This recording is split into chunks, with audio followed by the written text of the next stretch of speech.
Sí, doctor, sí se escucha. Excelente. Ya. Vamos a hablar sobre los cambios fisiológicos en el embarazo, ¿ya? Y también vamos a hablar de otras dos clases, que es nutrición en el embarazo, que es una clase más corta, y la patología que me han destinado a hablar, que es hiperemesis gravídica. ¿Está bien? Entonces empezamos con cambios fisiológicos en el embarazo. La siguiente, por favor. Bueno, el embarazo, ustedes saben que provoca cambios fisiológicos en todos los órganos, aparatos, sistemas, ¿no?, de la madre. Esto con la finalidad de adaptarse al nuevo ser, ¿no? Entonces, a lo largo de esta exposición vamos a hablar de cuáles son los órganos y sistemas que se van a ver afectados durante el estado de gravidez, ¿no? Y cómo estos cambios favorecen tanto para que la madre pueda consolidar el embarazo y para que el producto pueda desarrollarse en un ambiente que no sea hostil a él, ¿ya? Entonces, como dije, estos cambios están enfocados en ajustarse y adaptarse a las exigencias, ¿no?, que el desarrollo de un nuevo ser se va a dar en esta persona. Básicamente, todos estos cambios van a ser estimulados tanto por el feto y la placenta. Los cambios que se experimentan van desde cambios metabólicos, bioquímicos, hasta cambios anatómicos macroscópicos visibles, ¿no?, tanto en la morfología de la gestante como en los diversos órganos internos de la gestante. Algunos cambios fisiológicos logran desenmascarar, ojo, tengan presente esto, o empeorar enfermedades preexistentes. Quizás la paciente era una paciente con un LES todavía que no se ha manifestado y durante el embarazo lo manifiesta. O era una paciente cardiópata que manejaba con cierta calma por el estado de no gravidez esta patología y con el embarazo se viene a manifestar por los cambios que vamos a ver a continuación. Entonces hay que tener presente esto, ¿no? Que los cambios fisiológicos del embarazo son cambios adaptativos, ¿ya? Siguiente, por favor. Entonces empezamos con el aparato reproductivo, ¿no? El útero, durante el estado de no gravidez, va a tener un peso de 70 gramos, ¿ya? Y la cavidad endouterina, valga decir, el endometrio, esta cavidad, va a alojar un volumen de 10 mililitros, ¿ya? Pero en el embarazo, el volumen a término que va a alojar esta cavidad es de 5 litros. Podemos ver cómo se multiplica este volumen, ¿no?, con la finalidad de albergar al nuevo ser. El útero, de lo que pesaba 70 gramos, va a terminar pesando aproximadamente 1 kilo. ¿Por qué? Porque va a haber hipertrofia marcada de estas células musculares, ¿ya?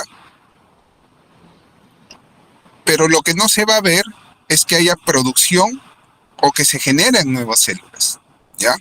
Lo único que va a haber es hipertrofia de las células ya existentes. En el primer trimestre, esta hipertrofia de fibras musculares va a estar dada pues por los estrógenos, ¿no? Y la distensión del útero a partir del segundo trimestre va a estar dada pues básicamente por acción de la placenta. En este caso, ¿no?, el sincidio trofoblasto. El flujo útero-placentario va a aumentar progresivamente. Ojo, el flujo en un útero no grávido es de 70 cc por minuto a través de la arteria uterina, pero en un útero grávido puede llegar hasta 500 mililitros en un minuto en el primer trimestre y esto va a aumentar hacia el final del tercer trimestre hasta 700 mililitros, ¿ya? Siguiente.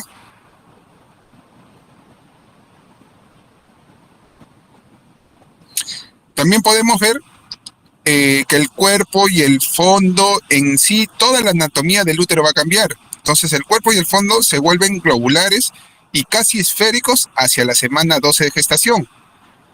Luego el órgano va a crecer más rápido en longitud y va a adoptar una forma ovoide, ¿ya? Con el crecimiento del útero, va a tener una rotación fisiológica hacia la derecha.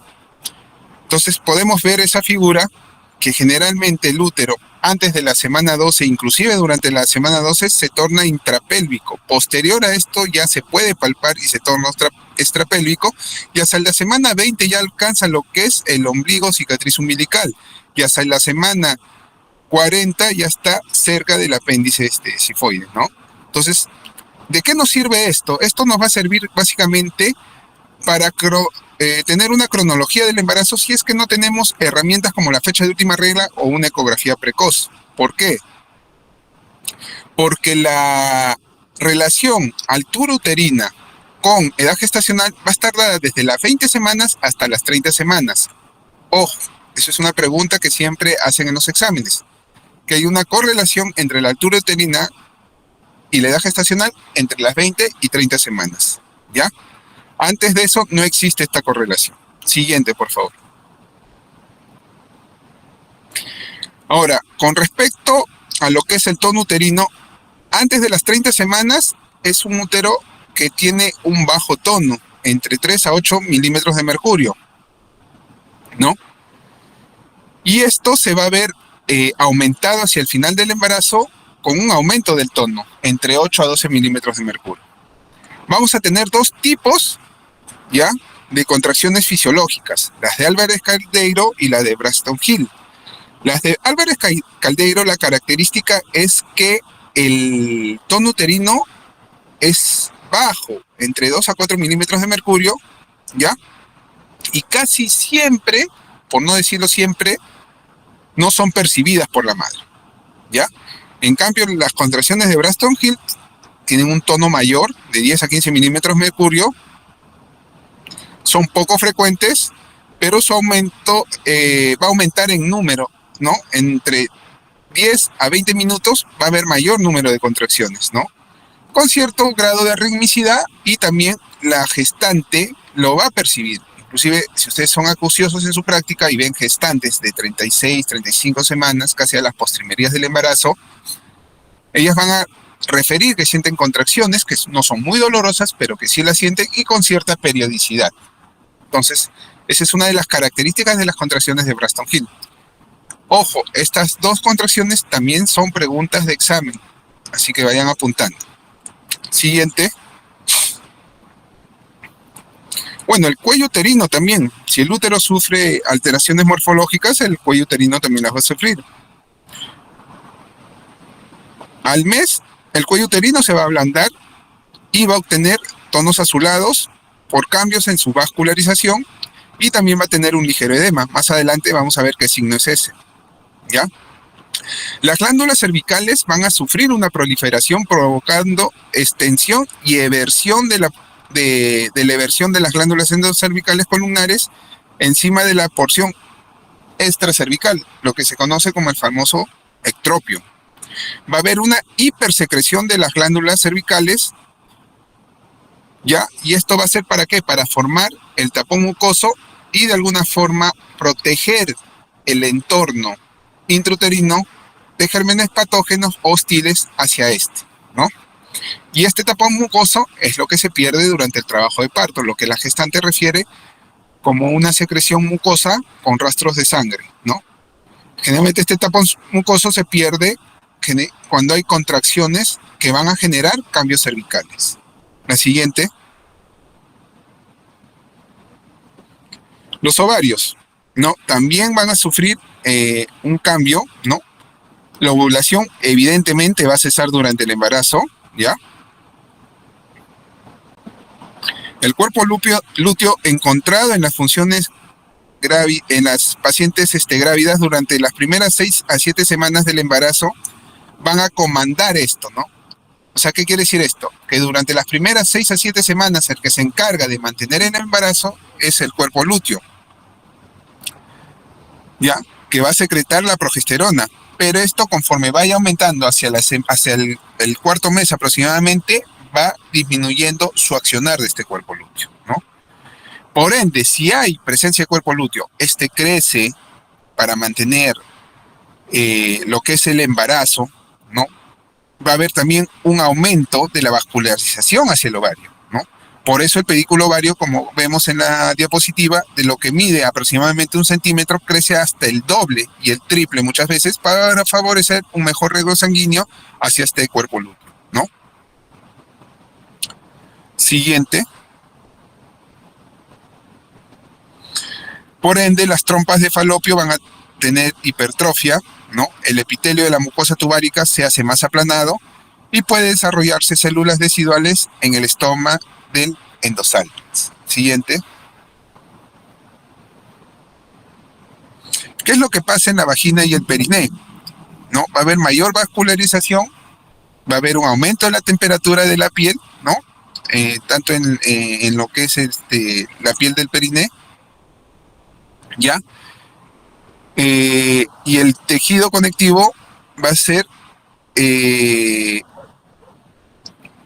mayor también. Al haber una mayor vascularización, los genitales se pueden tornar con un color medio violáceo, ¿ya?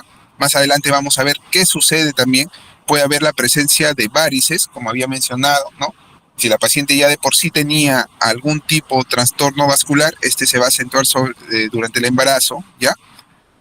Va a haber mayor secreción mucosa, ¿no? Por la hipertrofia de las glándulas cervicales, ¿no? Va a haber mayor producción de moquito, ¿no? El pH va a variar también, ¿no? ¿Ya? Las paredes vaginales van a tener un engrosamiento, va a haber una relajación del tejido conectivo o una hipertrofia de las paredes musculares lisas, todo esto favoreciendo estos cambios para cuando se dé el momento del parto no haya problemas durante el pasaje del feto a través de este orificio natural que es la vagina. Siguiente. Entonces esos son los famosos signos que vamos a encontrar durante el embarazo. Es pregunta de examen también, ¿no? Tenemos el signo de Chatwin, que es el más común y el que podemos ver, ¿no? Que es la coloración azulada de la vagina por una aumento en la, más que vascularización, en el riego de esta zona, ¿no? ¿Ya? Va a haber el signo de Godel, que es cianosis y reblandecimiento del cuello uterino, el de Ladin, que es el reblandecimiento de la línea media anterior de la unión útero-cervical, el signo de Egar, que es el ensanchamiento de la región, ¿ya? Del istmo, el de McDonald, y así tenemos los diferentes signos. Sería recomendable que los lean, ¿ya? Porque siempre ha sido pregunta de examen. Siguiente. Las mamas también, que es un órgano muy importante, que es el que se va a encargar de la nutrición en el recién nacido, van a sufrir pues cambios sustanciales, ¿no? Podemos ver pues una mama inactiva, ¿no? Con la presencia de tejido adiposo, el sistema de conductos lactíferos, ¿no? Que en realidad pues están, en pocas palabras se podría decir, durmiendo, no están hipertróficos, pero durante el embarazo estos sufren una hipertrofia, ¿no? Sustancial, ¿no? Como vemos, pues la sensibilidad y la parestesia en las mamas va a aumentar. En el segundo mes las mamas crecen de tamaño y las venas son visibles, ¿no? Por el mayor riesgo que estas mamas van a tener, ¿no? Para favorecer el crecimiento de estas. Los pezones se vuelven más grandes, ¿no? Más pigmentados y más eréctiles. Las areolas también se pigmentan, ¿no? Puede desarrollarse estrías en la piel similares a las que se observan en el abdomen, ¿no? Y va a haber la presencia de los corpúsculos de Montgomery, ¿ya? O de Morgani. Entonces hay que tener presente que el crecimiento de los acinos mamarios, o mejor dicho, las glándulas, va a estar comandada por la acción de la progesterona, el crecimiento de conductos mamarios por acción de los estrógenos y la reposición continua de leche, o mejor dicho, la producción, ¿no? En base a la succión que tenga el feto con relación a la mama, va a estar dada por la prolactina, ¿no? Y la eyección de la leche básicamente va a estar dada por acción de la oxitocina. Siguiente. Dentro de los cambios dentales va a haber mayor vascularización e inflamación gingival, lo que produce una gingivitis del embarazo, así que personas que tenían ya de por sí problemas dentales van a sufrir una mayor una mayor mayor problema con respecto a esto, ¿ya? Va a haber riesgo de caries y erosión dental, y los cambios hormonales van a afectar pues la flora oral. Siguiente. Dentro de los cambios gastrointestinales va a haber la relajación de lo que es el esfínter esofágico inferior, lo que va a favorecer un reflujo gastroesofágico. Esto generalmente se da en horas de la mañana, por las horas prolongadas durante el sueño que tuvo la gestante. La gestante, cuando se acerca a su consulta, van a referir pues que tienen esa sensación de vinagrera, ¿no? Que ese reflujo que se les viene desde la boca del estómago hacia la garganta. Va a haber también disminución de lo que es el peristaltismo por acción de la progesterona. Esto va a condicionar a que la paciente sea estreñida, y si a eso sumamos el consumo de sulfato ferroso de que por sí causa estreñimiento, pues estas pacientes que aquejaban de esto previo al embarazo van a aquejarlo mucho más. Entonces hay que recomendarles más adelante, como vamos a ver en la clase de nutrición en el embarazo, que su dieta tiene que ser rica en fibra, ¿no? Para minimizar este síntoma que es el estreñimiento. Las náuseas y vómitos van a ser más frecuentes, ¿no? Esto generalmente en las primeras etapas del embarazo, ¿no? Culminando algunas hacia la semana 20, y otras que son más renuentes pueden persistir inclusive hasta el final o postrimerías del embarazo. La concentración de albúmina sérica disminuye durante el embarazo. Al final del mismo, los niveles de albúmina pueden estar cerca de 3 gramos en comparación con las que no son embarazadas, que están en 4 gramos, ¿no? Los niveles de albúmina, de globulina sérica, perdón, también son un poco más altos. Siguiente. Otra cosa muy importante, ¿por qué se va a ver favorecido esto que les mencioné de reflujo gastroesofágico? Porque el estómago y los intestinos se van a ver desplazados hacia la dirección cefálica por crecimiento del útero. Esto va a causar pues la pirosis y el reflujo que les mencioné, ¿ya? En general, las presiones intraesofágicas de los esfínteres, sobre todo del esfínter esofágico inferior, van a ser más bajas, ¿ya? Y las presiones intragástricas más altas, justamente por lo que le dije, acción de la progesterona sobre el esfínter, y la presión más alta intragástrica por la variación de la anatomía del estómago, porque justamente el útero al crecer desplaza este órgano, ¿no? Las hemorroides son más comunes durante el embarazo, son causadas en gran medida por estreñimiento, que ya les mencioné cuál es la causa, y la presión elevada en las venas rectales por debajo del nivel del útero agrandado, ¿no? O sea, el útero, ¿qué hace? Al crecer en tamaño, presiona las venas que se encuentran en la pelvis, que justamente tienen riego hacia toda la zona perineal, ¿no? Y perianal, y esto va a generar no solo varices a nivel vulvar, sino también puede generar lo que es hemorroides, ¿no? Sumado al estreñimiento, acentúa más este cuadro. Siguiente. El hígado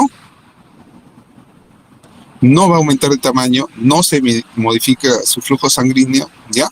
Los estrógenos determinan un aumento del nivel sérico de proteínas producidas por el hígado, como son el fibrinógeno, factores de coagulación, ¿no?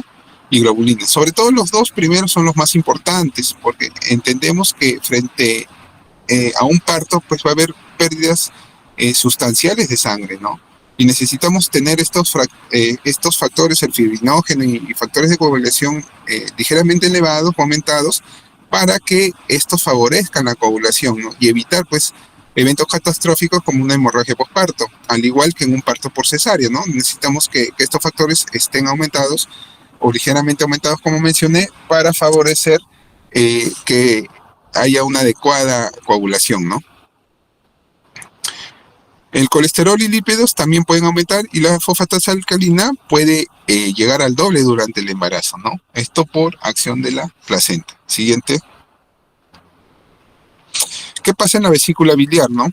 La contractibilidad de la vesícula biliar se va a reducir, y esto va a conducir a que haya un mayor volumen residual. Esto va a ser producido básicamente por la acción de la progesterona, ¿no? Que afecta potencialmente la contracción de la vesícula biliar al inhibir la estimulación de los músculos lisos, ¿no? Medida por la colecistoquinina. El deterioro del vaciado la éstasis posterior y el aumento de la saturación del colesterol de la bilis en el embarazo va a contribuir también a mayor prevalencia de cálculos biliares y colesterol en pacientes con patología previa de vesícula. Siguiente. Cambios pulmonares. La capacidad residual disminuye entre un 20 a 30%, o de 400 a 700 mililitros durante el embarazo, mientras que la capacidad inspiratoria va a aumentar entre 5 a 10%, o de 200 a 350 mililitros durante el embarazo. El volumen tildal y la ventilación mínima en reposo también van a aumentar a medida que avance el embarazo. La conductancia de la vía aérea se incrementa y la resistencia pulmonar total se va a ver reducida. Todos estos cambios se van a ver no solo dados como resultado del aumento o de la presencia de la progesterona, sino también por otros cambios que vamos a ver más adelante. Siguiente. En esta gráfica, ¿no?, vemos un modelo comparativo de lo que son los diferentes volúmenes, tanto en pacientes embarazadas como en personas embarazadas como no embarazadas, ¿no? Y ahí vemos lo que mencioné, ¿no?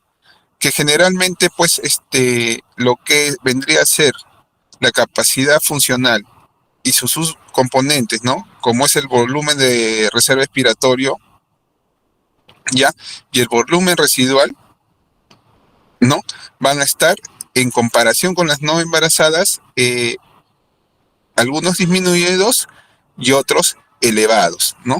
Y estos cambios básicamente, como dije, se van a estar dando no solo por acción de la progesterona, sino ahorita vamos a ver por qué otra acción. Siguiente. Este cuadrito es muy, muy importante, así que memorícenlo. También es pregunta de examen, ¿no? Siempre se pregunta, ¿no?, cuáles son los volúmenes aumentados durante el embarazo y cuáles son los volúmenes disminuidos durante el embarazo. Generalmente los volúmenes que más aumentan durante el embarazo son el volumen corriente, ¿no?, la ventilación minuto, el espacio muerto, y los que se disminuyen pues son la capacidad pulmonar total y el volumen de reserva expiratoria. Siguiente. Y básicamente está dado por esto, pues, porque a medida que la gestante va aumentando en ella el tamaño del útero, va desplazando, como había mencionado, diferentes órganos intraabdominales, y por ende estos van a generar una verticalización del diafragma y van a generar un ensanchamiento de la caja torácica en su diámetro transverso, con una disminución del diámetro antero-posterior, lo que va a favorecer, junto con la acción de la progesterona, la disminución de algunos volúmenes y el aumento de otros, los cuales ya mencioné en la diapositiva anterior. Siguiente. Con respecto a los gases arteriales, como podemos ver en esa gráfica, tenemos pues dos grupos, las gestantes y las no gestantes. Dentro de las gestantes, de acuerdo al trimestre, vemos que la presión de CO2 en una no gestante es cerca de 40 milímetros de mercurio, pero durante el embarazo esto decae hasta en un 10%, ¿no? Y se mantiene así durante los 3 trimestres. Con respecto a la presión de oxígeno, también de lo que es un 100%, esta tiende a aumentar ligeramente, pero no va a tener mayor variancia, y lo que es el pH se mantiene de un 7.4, aumenta a un 7.44, se mantiene continuo durante los siguientes trimestres. Siguiente, por favor. Y el bicarbonato también tiende a disminuir, ¿no? Siguiente. Dentro de los cambios cardiovasculares va a haber aumento del gasto cardíaco entre un 30 a 50%, va a disminuir la resistencia vascular sistémica y va a haber un síndrome de hipotensión supina. Por eso las gestantes a veces presentan estos síncopes sin explicación, ¿no? De repente están caminando y sufren desmayo. Justamente la explicación es esta, por aumento del gasto cardíaco y la resistencia vascular sistémica reducida. Siguiente. Entonces, el gasto cardíaco aumenta desde la quinta semana y refleja una resistencia vascular sistémica reducida y un incremento, por ende, de la frecuencia cardíaca, ¿no? Si aumenta el gasto, reduce la resistencia, va a haber un aumento evidentemente de la frecuencia cardíaca. La presión arterial sistólica braquial, la presión arterial diastólica y la presión arterial sistólica central son todos significativamente menores de 6 a 7 semanas desde la fecha de última regla, ¿no? Y hacia la primera mitad del embarazo hay que tener presente esto, que la presión arterial disminuye entre 5 a 10 milímetros de mercurio y al término más bien del embarazo esta tiende a aumentar. La frecuencia de pulso en reposo aumenta alrededor de 10 latidos por minuto y entre la semana 10 y 20 comienza la expansión del volumen de plasma e incrementa la precarga. Aumenta los volúmenes en la aurícula izquierda y fracciones mayores de eyección significativos. ¿Qué quiere decir esto? Que a mayor volemia no va a hacer esto, que haya mayor gasto cardíaco, ¿no? Y por ende va a tener que, para manejar estos niveles de volemia, reducir la resistencia vascular periférica, lo cual, para compensar todo esto, degenera en que haya un mayor aumento de lo que son los latidos cardíacos. Siguiente.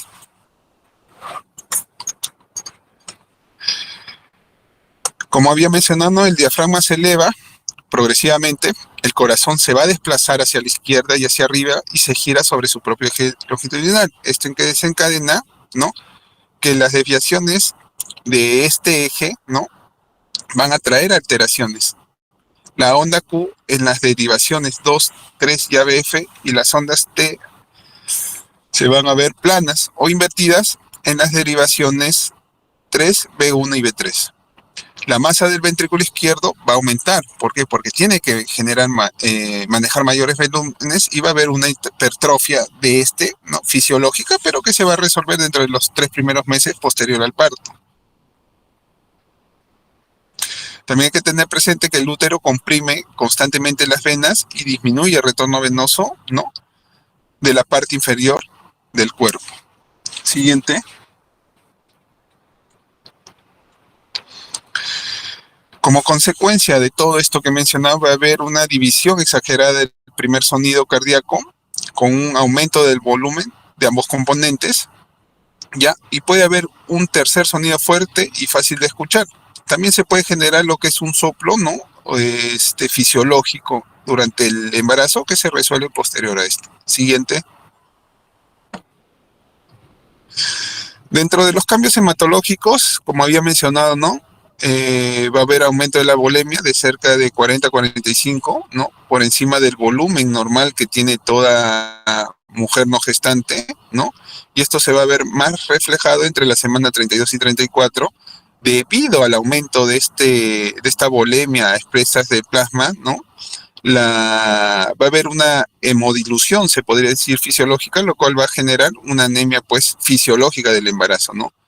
Aumentan los hematíes también, ¿no? Y su vida media se va a reducir a la mitad, más bien, en contraparte de esto. Hay que tener presente que el requerimiento de hierro en el embarazo es entre 700 a 1400 miligramos, ¿no? Lo cual equivaldría, pues, a 4 miligramos por día en el embarazo, ¿no? Entonces, ahí podemos ver una tabla donde en el eje Y tenemos los volúmenes de sangre en litros y en el eje X la edad gestacional. Y como vemos, ¿no?, los niveles de volemia durante el embarazo van aumentando, pero tienen su pico máximo entre las 32 y 34 semanas para luego decrecer durante el periodo de puerperio. Siguiente. Bueno, dentro de los cambios hematológicos, como ya había mencionado, va a haber aumento de los factores de coagulación, ¿no? El fibrinógeno va a aumentar en un 50%, llegando a 400 o 600 miligramos por día, ¿ya? Esto se va a ver reflejado en el aumento de la velocidad de sedimentación. Otros factores que van a aumentar son el 7, el 8, el 9, el 10 y el 2, ¿no? Y factores que van a disminuir son el 11 y el 12. ¿Ya? El tiempo de sangría no va a cambiar, ¿ya? La protrombina aumenta y los leucocitos aumentan entre 5 y 12.000, ¿no? Inclusive llegando a valores hasta de 22.000 posparto, lo que se conoce como la famosa reacción leucomoide, ¿no? Entonces, hay que tener presente esto. Los cambios están adaptados para justamente evitar hemorragias profusas en la gestante durante el trabajo trabajo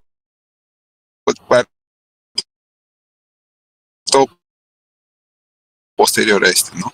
Siguiente, dentro de lo que va a desencadenar una disminución de la creatininuria, va a haber una proteinuria fisiológica, ¿no? Pero que esta es menor de 300 miligramos día, por eso se toma como parámetro más de 300 miligramos para diagnosticar una enfermedad que es la preeclampsia, junto con otros parámetros más, seguro en su debido momento ya se lo van a mencionar, ¿no? Y hay una hidronefrosis gestacional. Podemos ver, ¿no?, que el tamaño de riñón crece hasta 1 centímetro más de lo normal, y este vuelve a ser, ya, va a haber dilatación, se asemeja a la hidronefrosis esto se puede ver reflejado en una ecografía, ¿no? Y puede confundirse esto con una uropatía obstructiva, ¿no? Pero hay que tener presente que estos cambios son normales. Por eso si a ustedes les informan una ecografía de una gestante, hidronefrosis, aumento del tamaño del riñón, no se asuste, es un cambio normal, ¿no? ¿Ya? Siguiente, por favor.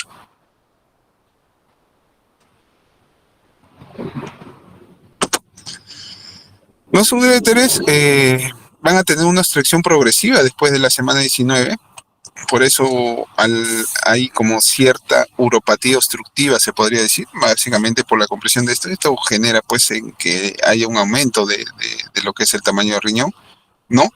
Y va a haber una compresión del uréter derecho mayor en comparación del uréter izquierdo por la rotación fisiológica que tiene el útero hacia esa zona, ¿no? ¿Ya? Lo que es la vejiga va a tener una elongación y ensanchamiento de la base del trígono, ¿no? Los meatos urinarios van a estar más separados, edematosos y congestivos, ¿no? Y va a haber un mayor aumento de la resina residual, o sea, la mujer embarazada no va constantemente al baño a orinar, justamente ¿por qué? Porque el músculo de la vejiga va a tornarse relajado por acción de la progesterona, ¿ya?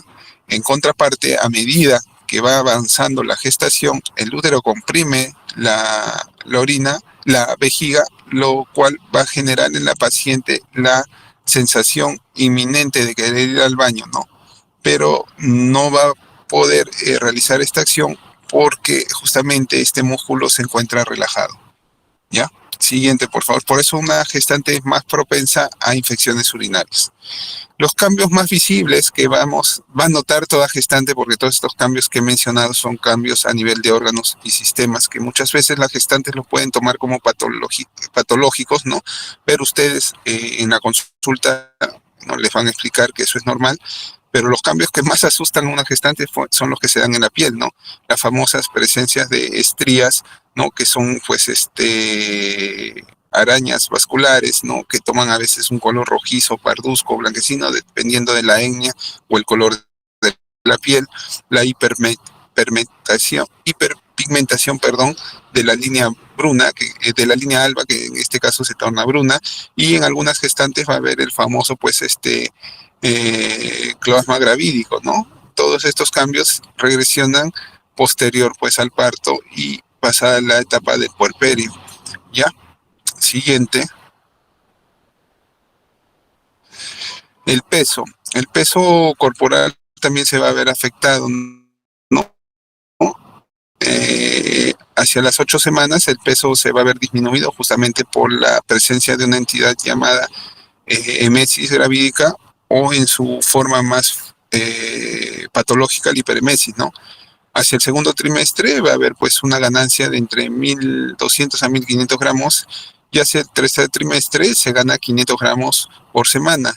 De toda esta ganancia de peso que se da durante el embarazo, podemos ver que la mayor ganancia la tiene pues el feto, ¿no? Sumado a lo que son la placenta, el líquido amniótico, ¿no? El útero, como ya había mencionado, llega a hipertrofiarse para albergar al producto de la gestación y crece sustancialmente, ¿no? Las mamas también ya mencioné cómo y por qué motivo crecen, y vemos que esto también ayuda a la ganancia de peso, ¿no? Lo que es en el volumen sanguíneo, como dije, la volemia aumenta y esto también ayuda a generar una ganancia de peso. ¿Ya? Siguiente.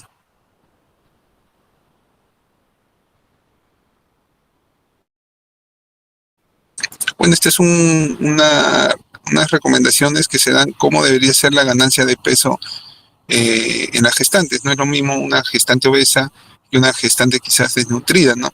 Las ganancias de pesos van a ser diferentes en ellas, puesto que en la paciente desnutrida quizás llegue a necesitar pues una ganancia, ¿no? De hasta 18 kilos, mientras que una paciente obesa, pues, ¿no? La ganancia máxima puede ser hasta de 7 kilos, ¿no? Entonces hay que tener presente esto y aconsejar a nuestras pacientes o el grupo de mujeres gestantes. Siguiente. Dentro de los cambios musculoesqueléticos hay mayor lasitud ligamentaria, ¿no? Por acción de la relaxina, acentuación de la lordosis lumbar, ¿no? Por eso las pacientes se quejan hacia el final del embarazo que les duele mucho la zona baja de espalda. Va a haber dolor pélvico frecuente, justamente ¿por qué? Porque hay una lasitud de los ligamentos. En la pelvis sabemos que tenemos varios ligamentos que favorecen la unión de los diferentes huesos que la conforman. También va a haber una diástasis de los rectos por acción del crecimiento del útero y distensión del abdomen. Siguiente. Dentro de los cambios oftalmológicos va a haber disminución de la presión intraocular, alteración transitoria de la agudeza visual, básicamente se dice porque como hay una retención hídrica de la gestante, esto puede producir alteraciones a nivel de la retina, ¿no? Y también va a haber cambios, estos cambios se van a ver regresionados o van a ser reversibles posterior al embarazo. Siguiente.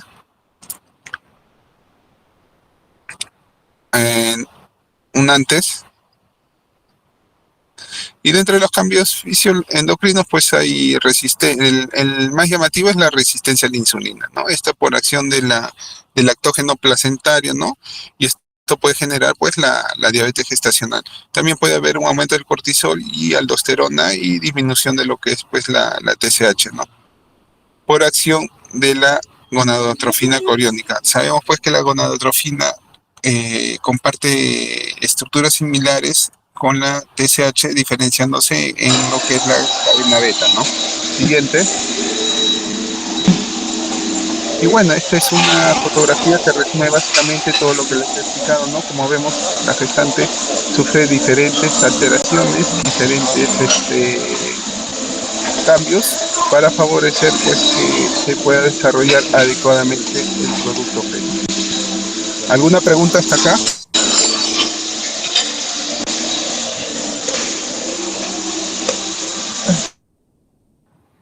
¿Alguna pregunta hasta acá? Si no hay preguntas, por favor cuelgan lo que es la exposición de nutrición.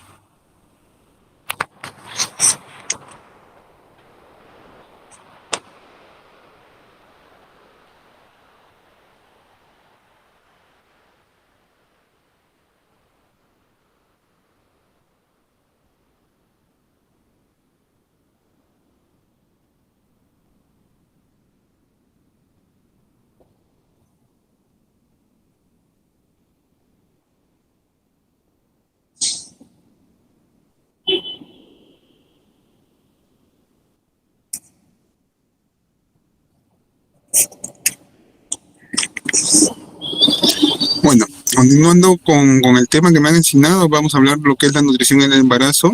Tenemos que tener presente pues que la nutrición de o la alimentación de una paciente embarazada va a ser diferente a la de una no embarazada, ¿no?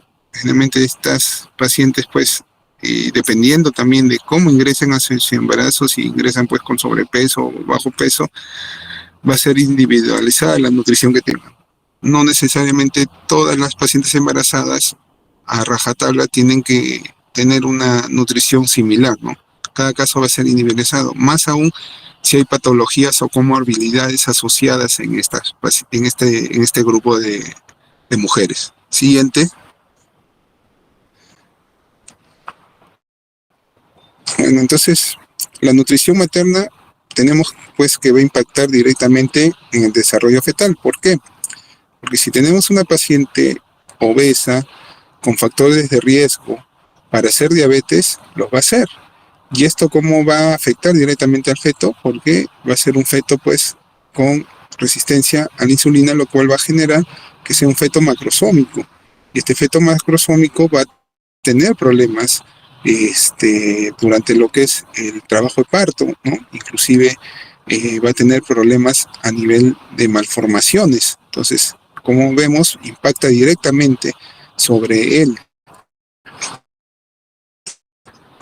la salud metabólica de la madre también se va a ver afectada, ¿no? Si es una, como ya puse el ejemplo, ¿no? De una paciente obesa que sigue con sus actitudes de ingerir alimentos ricos en hidrato de carbono, haciendo caso omiso quizás a las indicaciones de su médico, ¿no? Va a desencadenar en que esta pues desarrolle alguna enfermedad, ¿no? Entonces hay que tener presente pues que la desnutrición y sobrealimentación van a ser riesgosas, ¿no? Ambas en sus dos extremos. Si come poco, puede llevar con ciertos riesgos, ¿no? Como RCIU, amenaza de parto pretérmino, o si son muy abundantes, pues el ejemplo que les puse hace un momento, ¿no? Siguiente.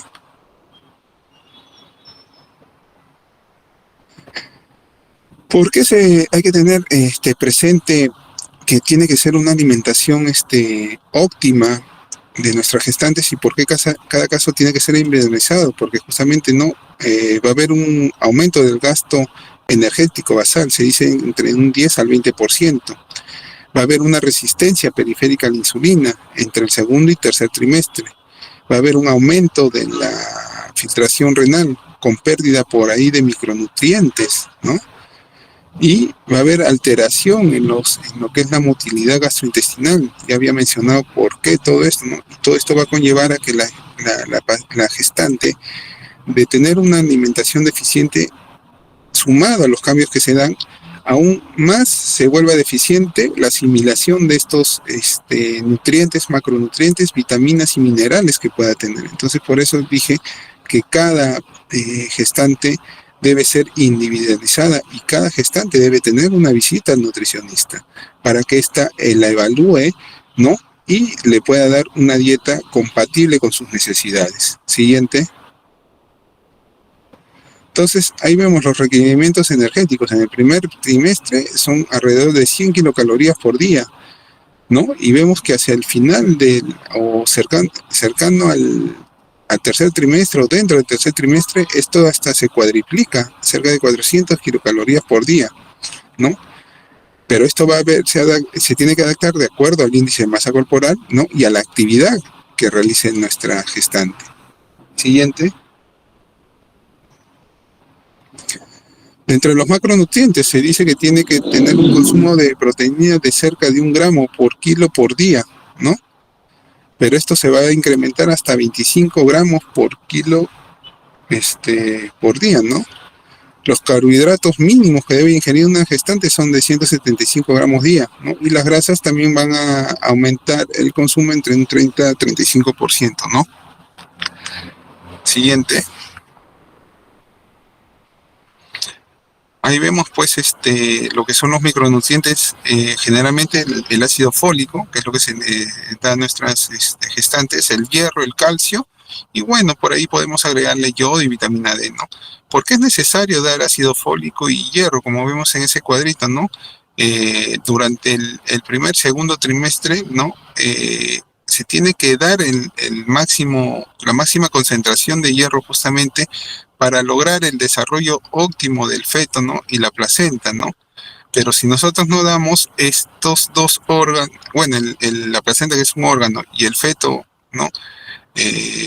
Van a sacar de donde sea este micronutriente, causando pues en la gestante una anemia. Sumado a esto, si vemos que el plasma sube, causando una anemia fisiológica, más aún la vamos a anemizar a nuestra paciente, ¿ya? Siguiente.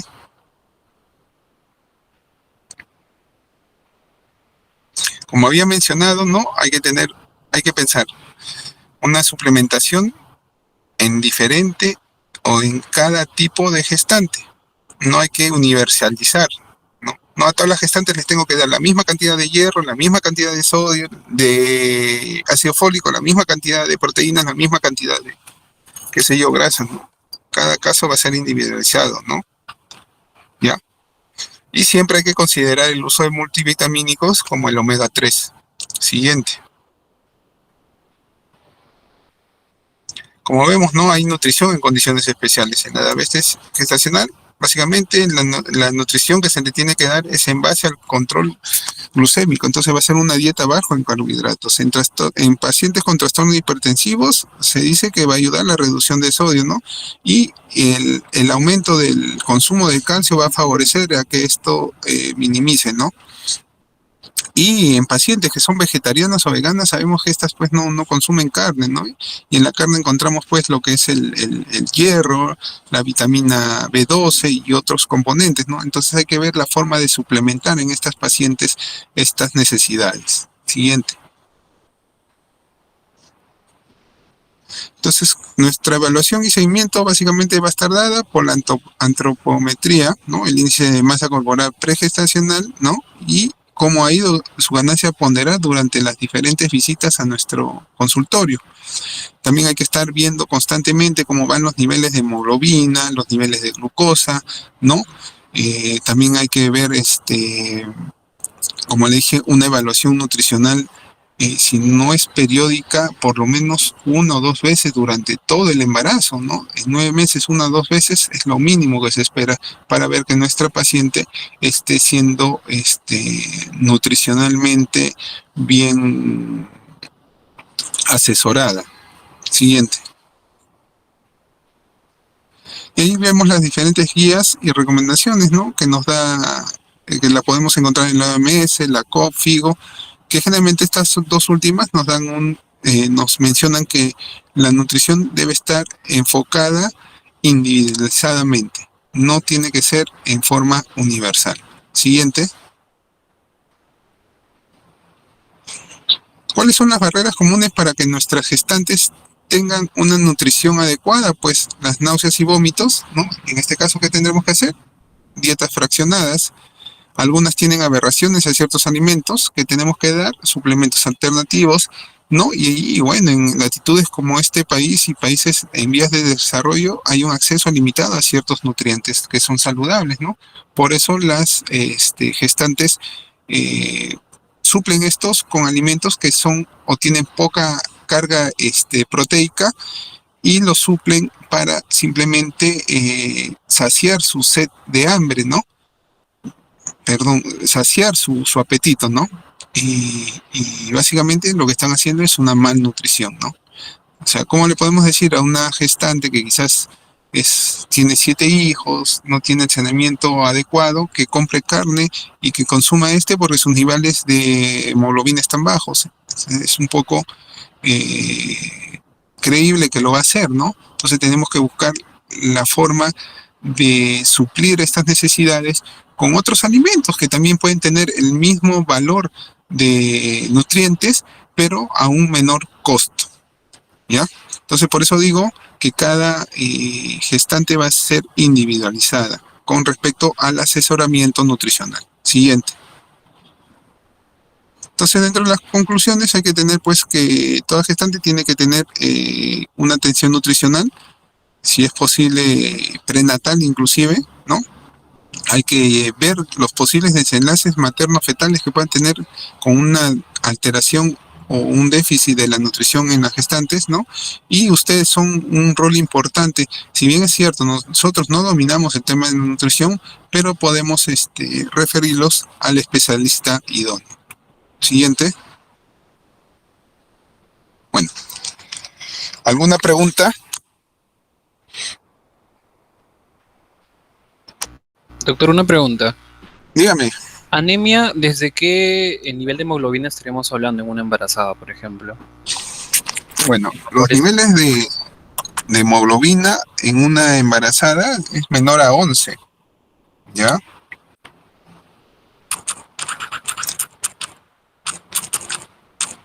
Y eso va a depender la latitud donde se encuentre esta embarazada, ¿ya? No es lo mismo, pues, una embarazada con niveles de hemoglobina en 11, en, básicamente a nivel del mar, y niveles de hemoglobina de 11, pues en latitudes como la sierra, ¿ya? Por eso hay un factor de corrección que se hace para estas pacientes, ¿ya? Dependiendo de la latitud donde se encuentre. Entonces tú siempre que llegues a algún destino o en tu serum, pongamos, lo hagas en la sierra, en la selva o en la costa, tienes que preguntar en el laboratorio cuáles son los niveles de hemoglobina para considerar anemia en cierto grupo etario. Pero básicamente, si hablamos a rajatabla o en forma universal, pues los niveles menores de 11 para una gestante a nivel del mar se considera anemia. Ok, doctor, gracias.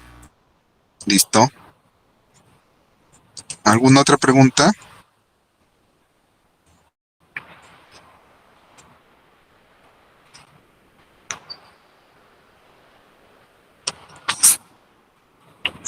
A ver, la última exposición ya para terminar. Listo. Vamos a hablar pues básicamente ya de una patología. Todo lo que les he mencionado es lo normal, lo fisiológico, ¿no? Ahora ya vamos a hablar de una patología, ¿no? Sabemos pues que la hiperemesis gravídica es una patología, una enfermedad que acarrea a cierto grupo de gestantes, ¿no? Sabemos pues que toda gestante va a tener la emesis gravídica, ¿no? Y esto es normal hasta cierta edad, pero en cierto grupo esto se sobreexpresa. Y ya vamos a ver por qué factores a medida que desarrollamos la clase. Siguiente.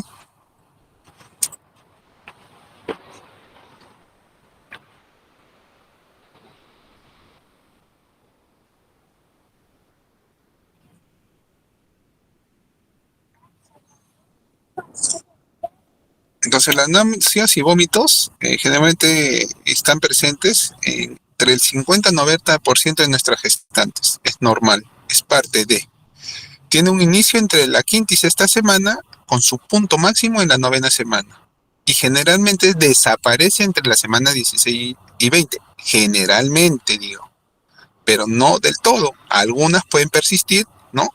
Inclusive hasta el momento del parto, como vemos, ¿no? Algunas persisten entre 15 a 20% hasta el tercer trimestre y otras hasta el momento del parto, un 5%. ¿Cómo se describen? Como náuseas matutinas que pueden ocurrir en cualquier momento también del día, ¿no? O también en la noche. Generalmente, un 80% las refiere a estas náuseas durante todo el día. O sea, de 100 gestantes, 80 van a decir, yo tengo náuseas todo el día. Otro porcentaje va a decir, no, yo solo en las mañanas, y otro porcentaje va a decir, no, yo solo en las noches. Esto es variable.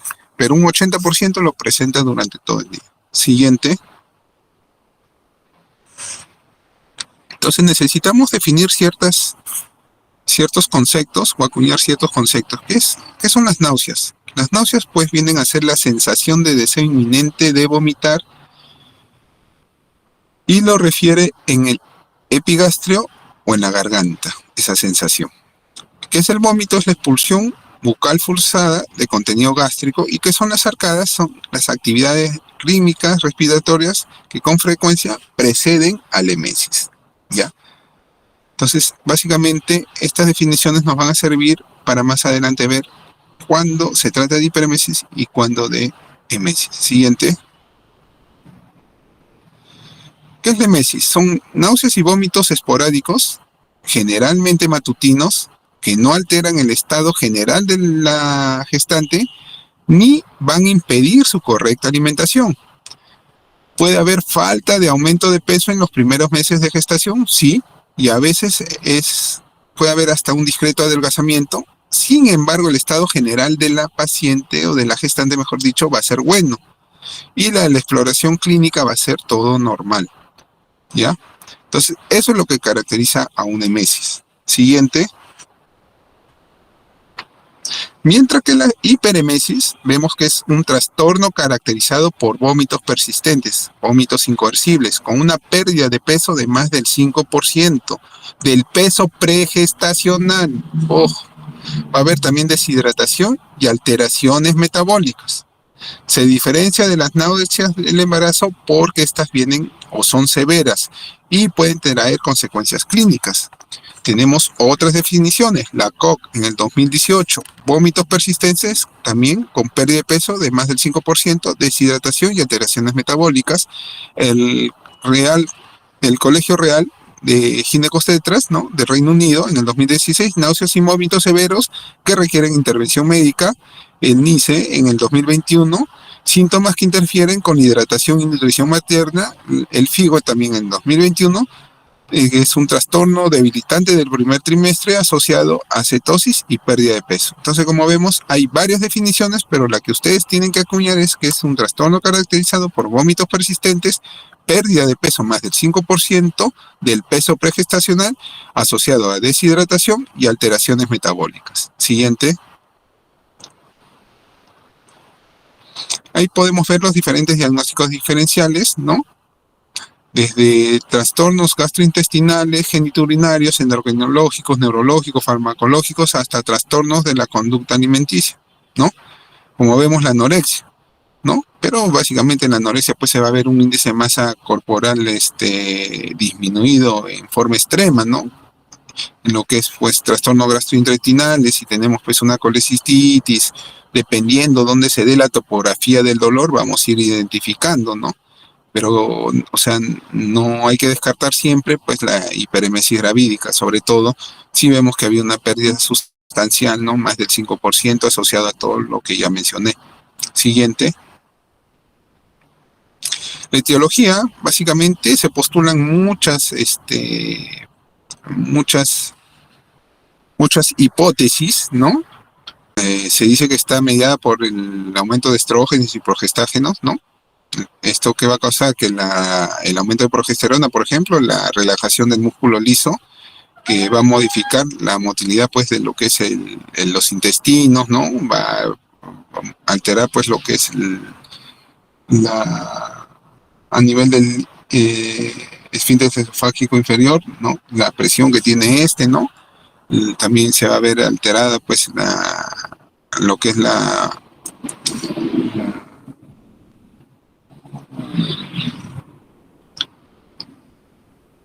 motilidad de los intestinos, ¿no? Y todo esto va a favorecer pues que haya un reflujo, ¿no? La disminución, como dije, del esfínter esofágico, pues va a causar lo que es la pirosis y esto favorece más al vómito. Y el vaciamiento gástrico también por acción de la progesterona se va a ver reducido, sumado a esto que durante el aumento del tamaño del útero su posición anatómica se ve variada, pues genera estas alteraciones, ¿no? Siguiente. Entonces, como vemos, ¿no? La etiología básicamente va a estar dada pues por acción durante las primeras semanas de la beta-HCG, como vemos en esa curva, durante el periodo donde más se va a dar el aumento de náuseas, vómitos, va a ser coincidente con el máximo pico de elevación de la beta-HCG, ¿no? Y esto se da entre la semana 8 a 12, ¿no? ¿Y por qué hay que también pedir a estas pacientes lo que es TSH, ¿no? Porque tiene cierta homología estructural estos dos tipos de hormonas, ¿no? Entonces, siempre a nuestras pacientes por eso le pedimos lo que es el TSH. Siguiente. Otra causa se decía pues la presencia del Helicobacter pylori, ¿no? Pero si esta paciente sobre todo vienen ya con un diagnóstico previo de esto, ¿no? Pero si no tienen un diagnóstico previo, pensar que la primera causa de esta hiperemesis es el Helicobacter pylori es un poquito deslustrado, ¿no? No se tendría que tomar en cuenta esto, ¿no? Salvo que ya tenga historia clínica de esta enfermedad, ¿no? Siguiente. Un ratito, alumnos.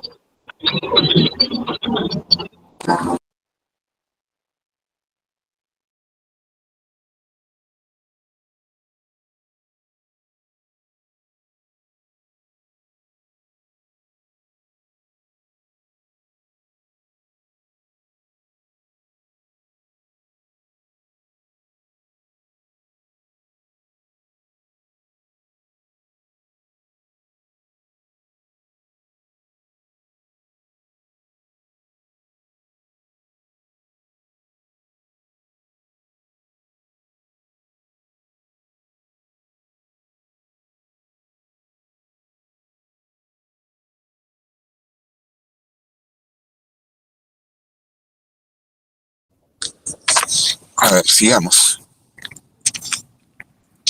Entonces allí tenemos un cuadro, puede ser en resumen, ¿no?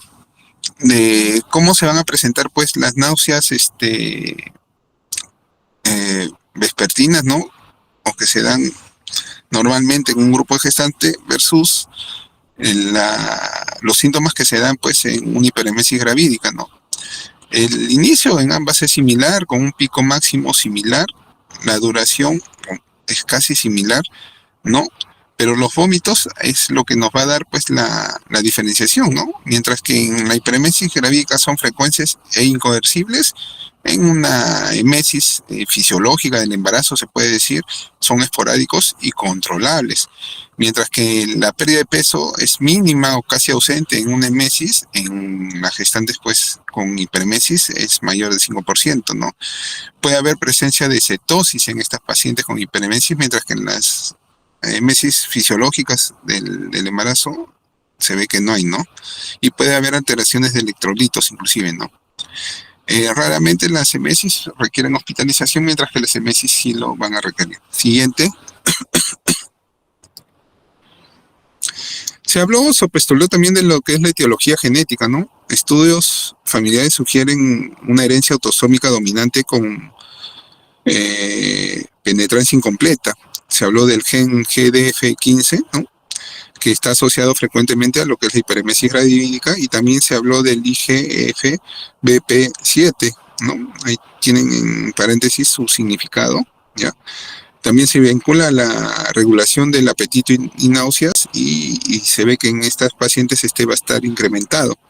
La respuesta individual a niveles elevados de gonadotrofina coriónica podría estar mediada por variantes también genéticas, o sea que son más receptibles a esta hormona, ¿no?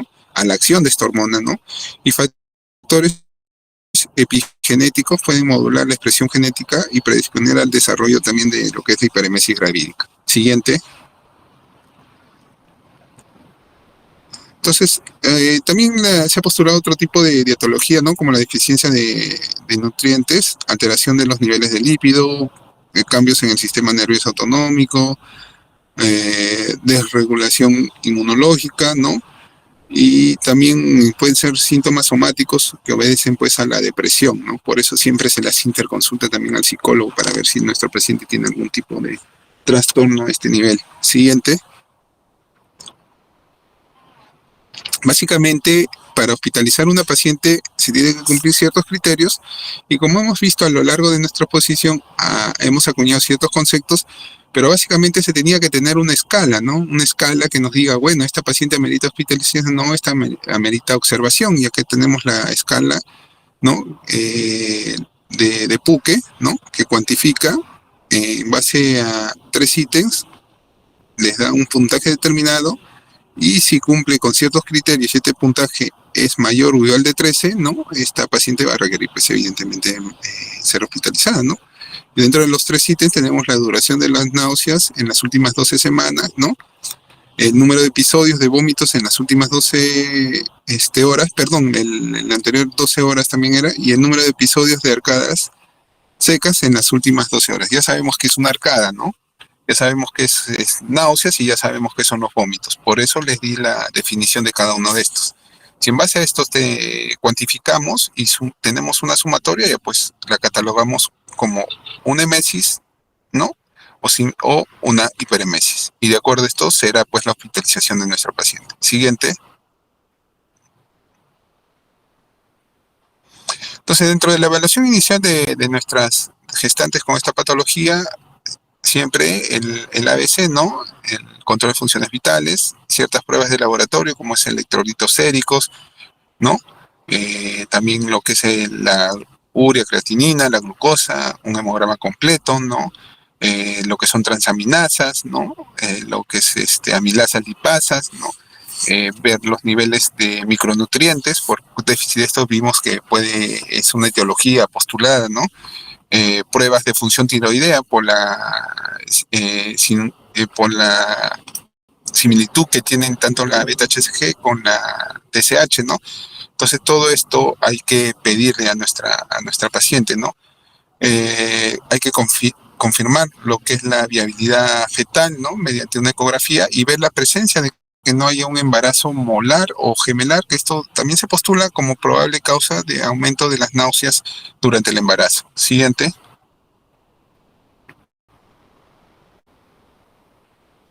¿Qué hallazgos pensamos o qué hallazgos podemos encontrar en los trastornos, en lo que es el ácido base? Va a haber pues trastornos a este nivel, ¿no?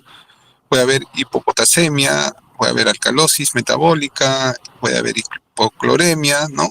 Una cetosis también puede haber, va a haber aumento del hematocrito, básicamente por disminución del volumen plasmático, ¿no? Por una deshidratación puede darse esto, porque no es que no ven que la gestante pues constantemente está vomitando y pierde líquidos, ¿no? Puede haber aumento de la urea creatinina, valores anormales de lo que son las transaminasas y las amilasas, pueden aumentar como que no también, ¿ya? Siguiente. Bueno, dentro de las complicaciones maternas, básicamente la desnutrición, la encefalopatía de Wernicke, alteraciones electrolíticas, riesgo de trombosis y en las fetales, restricción del crecimiento, bajo peso o parto prematuro. Siguiente.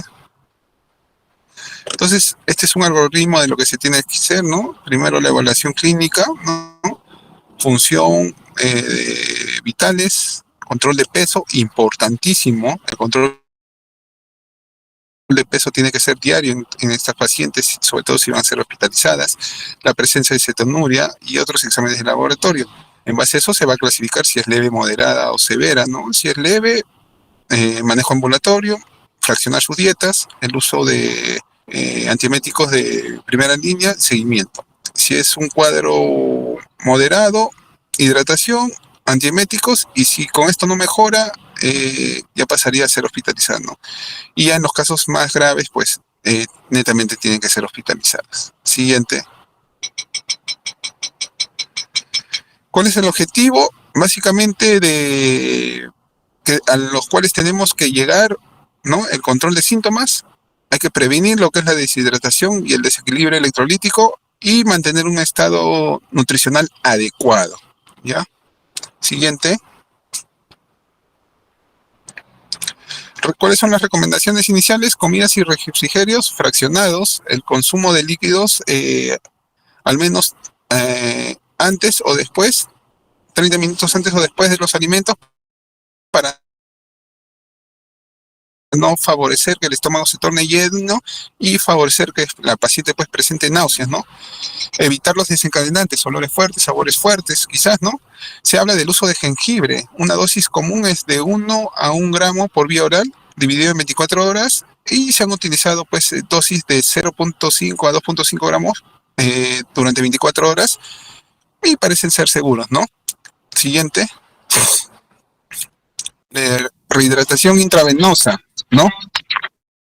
Muy importante. ¿Ya?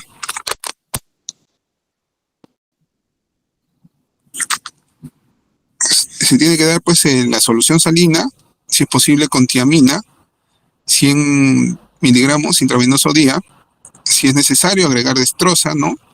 Y corregir básicamente los déficits de electrolitos, ¿no? Siguiente. Entonces vamos a tener la farmacoterapia de primera línea y segunda línea. Dentro de la primera línea está la peridoxina de 10 a 25 miligramos vía oral cada 8 horas, y de ahí viene lo que es la doxilamina más piridoxina, 10 miligramos vía oral 2 a 4 veces al día.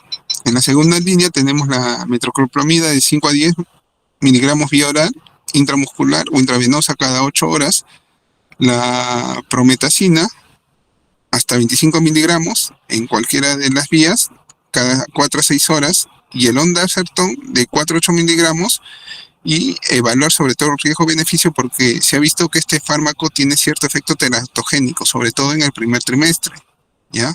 Entonces hay que evaluar esto. El uso de niamedrinatro entre 50 a 100 miligramos, máximo 400 miligramos día, pero también hay que tener mucho cuidado con el uso de este fármaco, porque se ha visto que está asociado a trastornos del espectro autista y déficit de atención, ¿ya? Siguiente. Terapias coayudantes, en casos graves o que son refractarios, el uso de corticoides.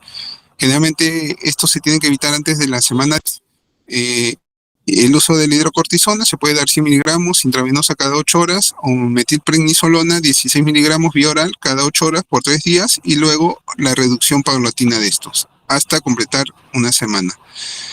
Suplementos, la tiamina y considerar de ser necesario pues que la paciente no tolere vía oral una nutrición enteral o parenteral, ¿no? Si la pérdida de peso es sustancialmente grave.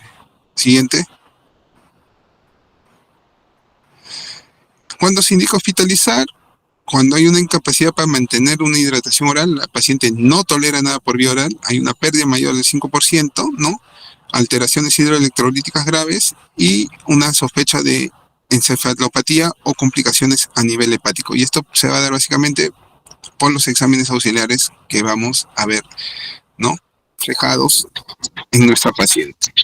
Siguiente. Siguiente. Eso es todo, ¿no?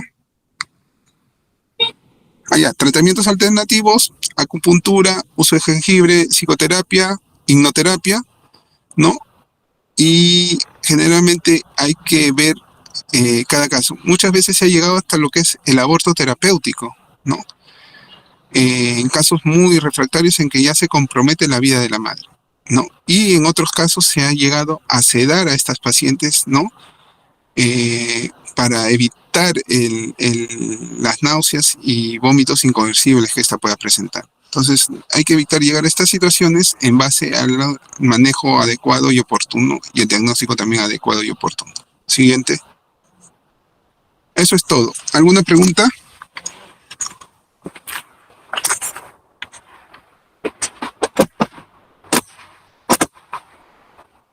Doctor, una consulta. En el caso de criterio de hospitalización para este caso de la hiperemia gravídica, ¿hay que ver solamente la puntuación en el esquema que nos colocó? No solo eso, también tienen que, eso es un coayudante, porque tú básicamente, ¿cómo podrías tú discriminar entre una paciente amerita o no hospitalización? Pongamos, cumple con los criterios antes mencionados, ¿no? De la pérdida del peso, que no tolera vía oral, ¿no? Pero de repente esta paciente te dice, sí he perdido peso, del 5%, pero tolero vía oral. ¿Cómo cuantificas que tolera vía oral? ¿O cómo cuantificas cuántas veces ha vomitado? ¿O cómo cuantificas que amerita, que ha tenido arcadas? ¿O cómo cuantificas que ha tenido náuseas? En base a esa escala. Esa escala es un coadyuvante a la definición ya dada. ¿Me entiendes? Sí, doctor. ¿Ya? No básicamente solo por esa escala se va a hospitalizar, sino es un coadyuvante. Pero tiene que tener la definición que les mencioné. ¿Ya?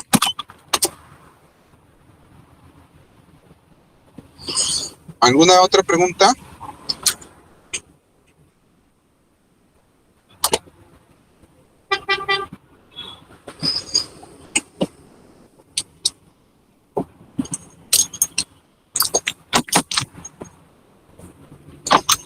Doctor, una consulta. Respecto a estos puntos de indicaciones, ¿es suficiente que uno se cumpla para evaluar a la paciente para ver si tiene que ser hospitalizada, cierto?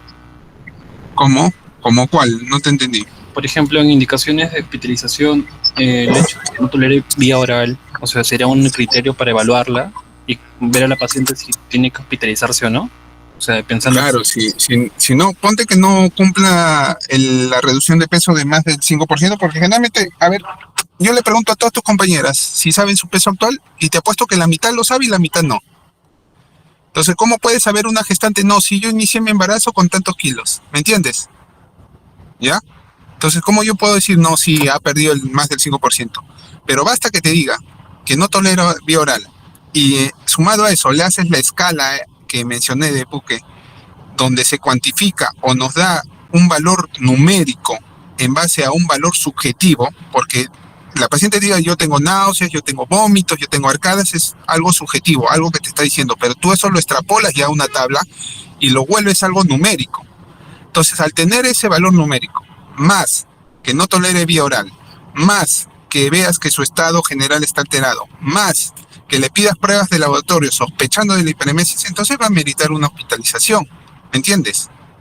Pero como dicen, un solo criterio no te va a decir sí, hospitalízala, porque de repente la paciente ha bajado de peso, pero no sabemos, de repente es una paciente anoréxica, como había mencionado, o de repente tiene una patología o una comorbilidad que la hace bajar de peso, ¿no? Entonces tienes que sumar varios criterios, varios síntomas o signos para que tú puedas hospitalizar a la paciente. ¿Me entiendes? Sí, doctor, gracias. Listo. ¿Alguna otra pregunta?